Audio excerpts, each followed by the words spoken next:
Dans un petit village enneigé, niché au creux des montagnes, les habitants se préparaient à célébrer Noël. Le village semblait suspendu dans le temps, enveloppé d'une atmosphère de paix et de magie. Chaque fenêtre illuminée racontait une histoire. Chaque sourire partagé réchauffait l'air glacé. C'était un lieu où Noël ne se vivait pas seulement dans les décorations, mais dans la communion des âmes. Les guirlandes scintillaient aux fenêtres et l'air sentait le pain d'épices. Les enfants riaient en construisant des bonhommes de neige. Certains roulaient de lourdes boules blanches, les poussant avec effort jusqu'à former un corps solide. D'autres ajoutaient des détails. Une carotte pour le nez, des cailloux pour les yeux, une vieille écharpe colorée qui flottait au vent. Chaque bonhomme semblait avoir sa personnalité. L'un portait un chapeau de travers, l'autre arborait un grand sourire de charbon.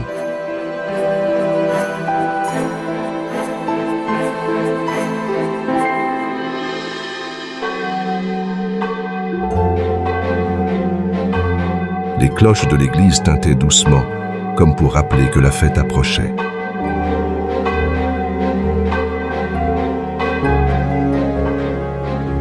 Les flammes des cheminées dansaient derrière les vitres, et chaque maison semblait respirer une attente joyeuse.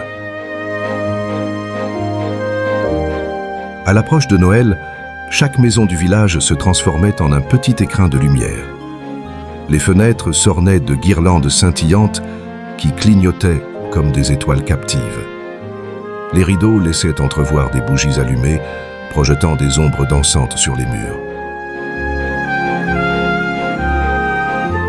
Dans les salons, les sapins trônaient fièrement, vêtus de boules colorées, de rubans dorés et d'anges délicatement posés au sommet.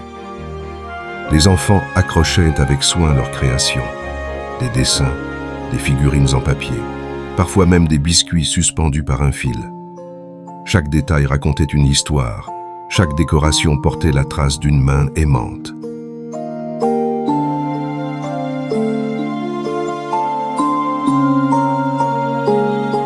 Mais cette année, le vieux maître Li, qui enseignait le tai chi sur la place du village, avait une idée particulière. Il voulait offrir aux habitants un cadeau invisible, la paix intérieure.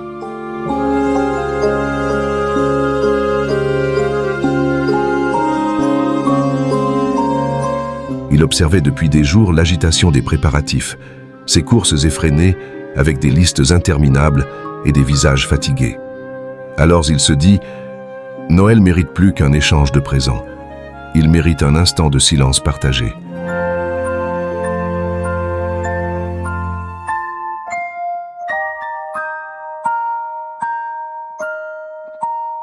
Le soir du réveillon, alors que les cloches sonnaient, il invita chacun à se rassembler autour du grand sapin décoré. La neige tombait doucement, comme si le ciel lui-même participait à la fête. Les enfants intrigués tirèrent leurs parents par la main. Tiens, papa, regarde. Maître Li veut nous montrer quelque chose.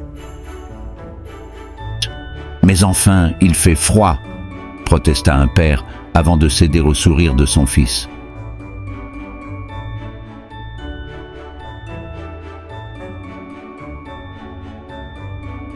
Maître Li leva les bras et commença une forme de tai chi. Ses gestes étaient lents, fluides, semblables aux branches du sapin qui se balançaient sous le vent.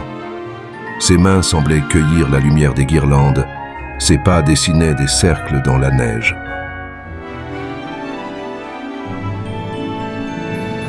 Peu à peu, les villageois l'imitèrent.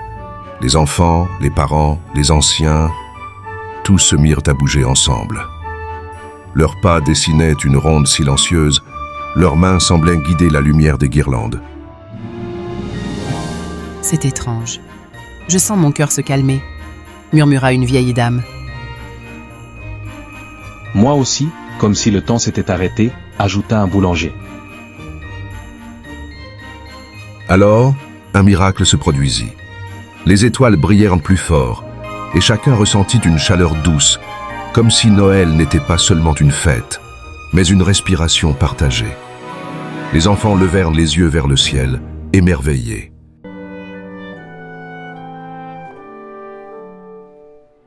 Regarde maman, les étoiles nous sourient. Tu as raison, mon chéri. Alors sourions aux étoiles. Le tai chi devint ce soir-là une prière en mouvement, une danse de Noël qui unissait le corps, l'esprit et le cœur. Et depuis, chaque année, le village répète cette tradition. Avant d'ouvrir les cadeaux, ils offrent au monde un instant de paix, en pratiquant ensemble le tai chi sous la neige.